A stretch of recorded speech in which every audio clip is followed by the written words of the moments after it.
11 கிருஷ்ணகுமார் ராம்குமார் ரெண்டுமே ஒரே ஆள் தாங்க.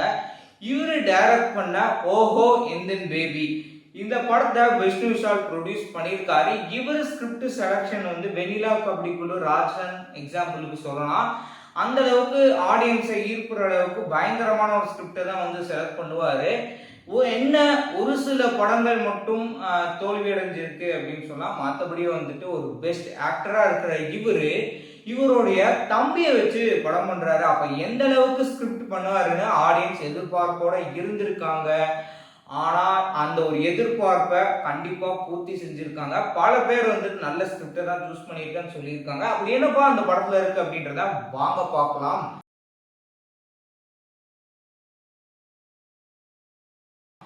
பொதுவாக நம்ம கேள்விப்பட்டிருப்போம் இன்ஜினியர் முடிஞ்சதுக்கப்புறம் சினி இண்டஸ்ட்ரிக்குள்ள போகணும். அந்த மாதிரி டைரக்டர் ஆகணும் அப்படின்ற கனவோடு இருக்கிற கதாநாயகன் மிஸ்கின் கூட அசிஸ்டண்டா ஒர்க் பண்ணிட்டு அடுத்ததா விஷ்ணு விஷால் கிட்ட கதை சொல்ல போறாரு. அங்க 2 கதை சொன்னதுக்கப்புறம் விஷ்ணு விஷாலுக்கு இன்ட்ரெஸ்ட் இல்லை ஒர்க் பண்றதுக்கு. ஆனா 3வதா தான் சொந்தமா நிகழ்ந்த ஒரு சம்பவத்தை வந்து படமா வந்து எடுக்கலாம் அப்படின்னு கதையை போய் சொல்ல போக அந்த கதை பிடிச்சி போய் அவரோட வாழ்க்கையில அப்படி என்னப்பா நடந்தது அப்படின்றதான் இந்த படத்துடைய என்டையர் ஸ்டோரி. சுவாரஸ்யமே இல்லையே. இந்த படத்துடைய செகண்ட் ஆஃப் ஒரு சில இடங்கள்ல லைட்டா போர் அடிக்கிற மாதிரி இருக்கும். மற்றபடி வந்து பல பேர் சொல்லியிருந்தாங்க இந்த படம் வந்து செகண்ட் ஆஃப் வந்து பயங்கரமா சொதப்பி வச்சிருக்கிறாங்க, அந்த அளவுக்கு எதுவுமே இல்லை, எப்படா படம் முடியும் அப்படின்ற அளவுக்கு இருக்கு அப்படின்னு. அந்த அளவுக்குலாம் இல்லைங்க, இன்னும் கொஞ்சம் போர் அடிக்கிற மாதிரி இருந்தது. மற்றபடி இந்த படத்துடைய first half love, sentiment, comedy, action, passion அப்படின்னு சொல்லி எல்லாம் கலந்த ஒரு பக்காவான ஒரு கமர்ஷியல் மூவியா வெறுப்பா வந்து கொண்டு போயிருந்தாங்க. முக்கியமா டைரக்டர் ஆகணும் இல்லை சினிமோட்டோகிராஃபர் எனிதிங் நீங்கள் சினி இண்டஸ்ட்ரிக்குள்ள போகணும் அப்படின்னா அவங்களுக்கான ஒரு ப்ரௌடு மூமெண்ட் ஆகும். அவங்க வந்து இந்த மாதிரி எப்படி நம்ம அச்சீவ் பண்ணலாம் அப்படின்னு சொல்லி அவங்களுக்கு ஒரு மோட்டிவேஷனல் மூவியா நிச்சயமா இந்த படம் இருக்கும்.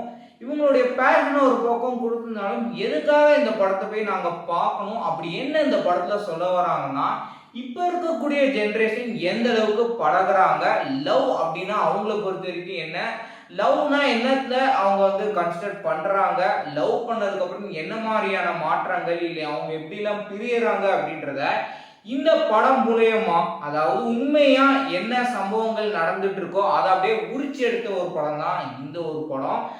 அடுத்ததான் வந்துட்டு இப்ப சமீபத்துல தான் சொல்லிட்டு இருக்காங்க. முன்ன எல்லாருக்கும் தெரிஞ்சு போன விஷயம் அப்படின்னா ஃப்ரெண்டு, பெஸ்ட் ஃப்ரெண்டு, ஒன் சைட்ல ஒரு லவ்வர் அப்படின்னு சொல்லிட்டு இருக்கும்.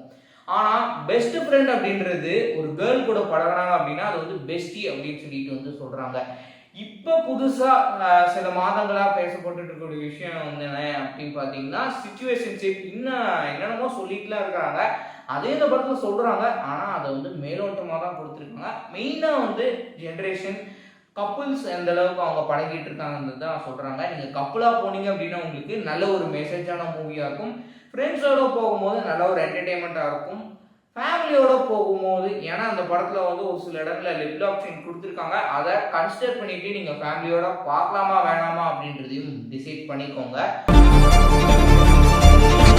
படத்துல ருத்ராவுடைய பெர்ஃபார்மன்ஸ் ரொம்பவே நீட்டா நடிச்சு கொடுத்திருந்தாரு. இது இவருடைய ஃபர்ஸ்ட் படம் அப்படின்னு தெரிவிக்காத அளவுக்கு அந்த அளவுக்கு ஒரு எஃபெக்டிவான ஒரு பெர்ஃபார்மன்ஸ் இருந்ததுங்க.